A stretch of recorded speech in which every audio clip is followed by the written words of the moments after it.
Hi friends, నమస్తే అండి. Welcome to our YouTube channel. ఈరోజు మీకు చూపెట్టబోయే రెసిపీ ఏంటంటే ఇడ్లీ రవ్వతో నేను పిట్టు చేస్తున్నానండి. మనకి పిట్టు తినాలనిపిస్తే ఒక 2 నిమిషాల్లో ఈజీగా తయారు చేసుకోవచ్చు. మరి ఎలా తయారు చేయాలో చూద్దామా రండి. నేను పిట్టు కోసము ఇడ్లీ రవ్వ తీసుకున్నానండి, 1 కప్పు. దీంట్లో వాటర్ పోస్తున్నాను. వాటర్ పోసి వెంటనే దీన్ని శుభ్రంగా కడుక్కొని గట్టిగా పిండి ఈ విధంగా ఇడ్లీ ట్రేలోకి తీసుకోవాలి. గట్టిగా పిండుకోవాలండి, వాటర్ లేకుండా ఈ రవ్వని పిండాలి. పిండి ఈ విధంగా నేను పెడుతున్నాను.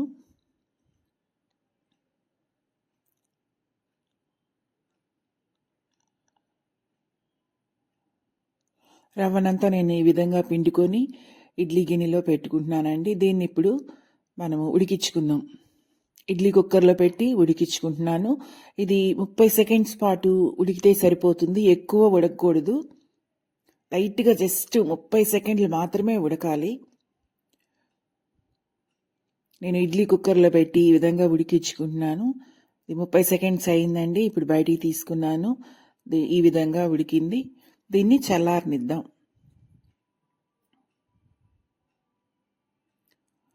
ఇది చల్లారిందండి. ఇప్పుడు నేను ఒక బౌల్ తీసుకున్నాను. అందులో ఈ రవ్వనంతా ఈ విధంగా నేను వేసుకుంటున్నాను. మనకి పర్ఫెక్ట్గా ఉడికింది అంటే ఇలా రవ్వ రవ్వగా పడుతుంది. ఉండలు లేకుండా ఈ విధంగా నేను ఉండలు నలుపుకుంటూ ఉండలు లేకుండా ఈ విధంగా ఈ రవ్వను చేసుకున్నాను. ఇది బాగా చల్లారిపోవాలండి.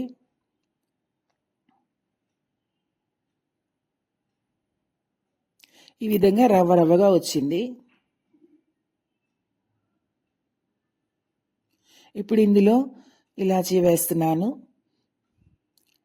4 ఇలాచీని నేను దంచుకొని వేసుకుంటున్నాను. పిట్టికి మంచి ఫ్లేవర్ కదా. అదేవిధంగా పచ్చి కొబ్బరి తురుముకున్నాను, 1 కప్పు పచ్చి కొబ్బరి తురుము వేశాను. అదేవిధంగా నెయ్యి 1 టీ స్పూన్ నెయ్యి వేశానండి. దీనంతా బాగా కలుపుకున్నాను. కొద్దిగా తీసుకొని నేను బెల్లం వేసి కలుపుతున్నాను. బెల్లాన్ని తురుముకొని కొద్దిగా పిట్టు పక్కన తీసుకొని దీంట్లో వేసి నేను ఇది కలుపుకుంటున్నాను. ఇది మనకి పెద్దోళ్ళు ఉంటే వాళ్ళ కోసము బెల్లం వేసి వాళ్ళకి ఇవ్వచ్చు.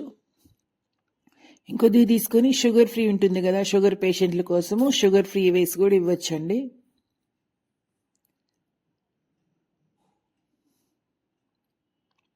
ఇప్పుడు మిగిలిన దాంట్లో నేను చక్కెర వేసి కలుపుతున్నాను. ఈజీగా అయిపోతుంది. మనకి చక్కగా ఇంట్లో పిట్టు 2 నిమిషాల్లో తయారు చేసుకోవచ్చండి. నేను ఈ విధంగా తయారు చేశాను. సింపుల్గా ఈజీగా చేశాను. మీరు కూడా మరి ఇలా తయారు చేసి మీకు ఎలా వచ్చిందో నాకు కామెంట్స్ రూపంలో తెలియచేయండి.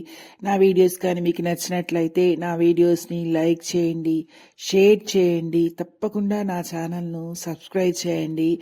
Bye friends.